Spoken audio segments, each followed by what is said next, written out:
তৃণমূলের ওই consolidate vote bank তৈরি করবার স্বার্থে যারা ঢুকে পড়েছে তাদের নাম বাদ যাবে, রোহিঙ্গাদের নাম বাদ যাবে, এটাই সবাই আশা করছে। বাংলাদেশি অনুপ্রবেশকারীদের নাম ভোটার তালিকায় আছে, সেই দলিল দস্তাবেজ স্পিকারের টেবিলের ওপরে ছুঁড়ে কাঁদতে কাঁদতে বেরিয়ে এসেছিলেন। সাংবিধানিক প্রক্রিয়াকে কেউ বাধা দেবে, এটা তো কোনো সুস্থ সভ্য সমাজে কেউ প্রত্যাশা করে না। প্রবেশকারী মুক্ত ভোটার তালিকায় একমাত্র মানুষের দাবি। প্রত্যক্ষ এবং পরোক্ষভাবে এই প্রক্রিয়ায় সম্পূর্ণভাবে প্রত্যেক বুথে বিজেপি অংশগ্রহণ করবে। পশ্চিমবঙ্গের মানুষের সামনে রোহিঙ্গা এবং বাংলাদেশি অনুপ্রবেশকারী দৃশ্যমানতা আছে। মধ্য দিয়ে নির্বাচন হবে। পশ্চিমবঙ্গে ভুয়ো ভোটার,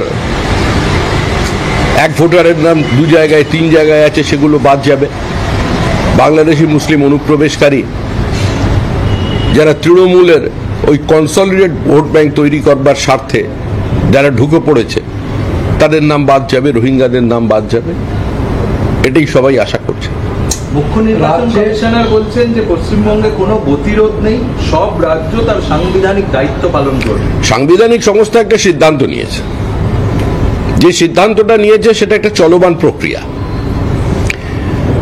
এ রাজ্যে যে শাসক দল আছে তার অত্যন্ত প্রবীণ সাংসদ সৌগত রায়, তিনি এই প্রক্রিয়াকে স্বাগত জানিয়েছেন এবং এটা নিয়ে তিনি কোনো বিতর্ক তৈরি হোক এটা চাননি। এখন সাংবিধানিক প্রক্রিয়াকে কেউ বাধা দেবে, এটা তো কোনো সুস্থ সভ্য সমাজে কেউ প্রত্যাশা করে না। তো নির্বাচন কমিশনার হিসাবে তিনি তার বক্তব্য রেখেছেন। এবার এই গতিকে যদি রোধ করবার প্রচেষ্টা হয় তাহলে যারা সংবিধানের কাস্টোডিয়ান তাদের সে বিষয়টি দেখার দরকার। আমরা দলগতভাবে যত ভুয়ো ভোটারের নাম সংগ্রহ করতে পেরেছি এবং এখনো করে যাচ্ছি, সেটা আমরা নির্বাচন কমিশনের কাছে জমা দিচ্ছি। সারা রাজ্যে আমাদের যত বেশি সংখ্যক বিএলএ আমরা নিযুক্ত করতে পারি সেটা আমরা করছি, এবং এমন কয়েক হাজার বুথ আছে যেখানে আমরা বিএলএ দিতে পারবো না, সেটাও রাজ্যের মানুষ জানেন। তো সেখানেও আমরা বিকল্প একটা ব্যবস্থা করছি। প্রত্যক্ষ এবং পরোক্ষভাবে এই প্রক্রিয়ায় সম্পূর্ণভাবে প্রত্যেক বুথে বিজেপি অংশগ্রহণ করবে। এরপরে যা হবে সেটা মানুষ দেখবে। বলছি, তখন অনুপ্রবেশের অভিযোগ বারে বারে আপনারা করছেন এবং রোহিঙ্গা যত্রতত্র দেখাও যাচ্ছে, বাংলাদেশি দেখা যাচ্ছে, সেইখানে এসআইআর এর মাধ্যমে এই যে ভোটার লিস্ট, আপনি যেখানে দাঁড়িয়ে আমাকে এই প্রশ্ন করছেন এর অনতি দূরেই Saha institute of nuclear physics আছে, সেই পাঁচিলের দক্ষিণ দিকে একবার চলে যান, সেখানে রোহিঙ্গা দেখতে পাবেন।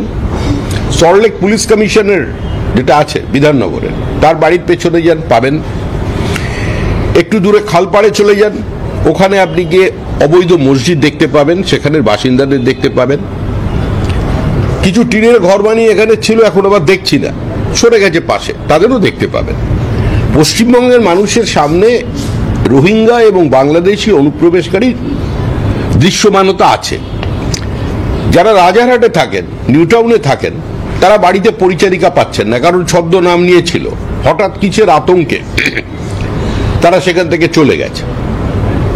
এগুলো এ রাজ্যবাসীর জানা, এবং যে বিপজ্জনকভাবে আমাদের সীমান্তবর্তী জেলার জনসন্তুলন বদলে গিয়েছে এবং যে ধরনের জিহাদি চিন্তাভাবনা এ রাজ্যে আমদানি করা হয়েছে, সেটা ভারতীয়দের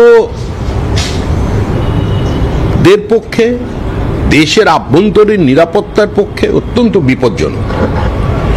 আর যা অনুপ্রবেশের কথা বলছেন, অনুপ্রবেশের কথা শুধু আমরা বলিনি।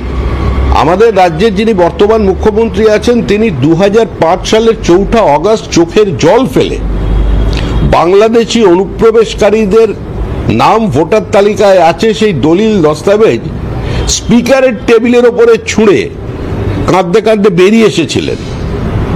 তিনিও বলেছিলেন বাংলাদেশি অনুপ্রবেশকারী নিয়ে, অবৈধ ভোটার নিয়ে কথা, কিন্তু মুখ্যমন্ত্রী হওয়ার পর তিনি সেই তালিকাটা কোথায় হারিয়ে ফেললেন, কি খুঁজে পাচ্ছেন না, কি যাকে রাখতে দিয়েছিলেন সে লুকিয়ে ফেলেছে, সেটা আমাদের জানা নেই।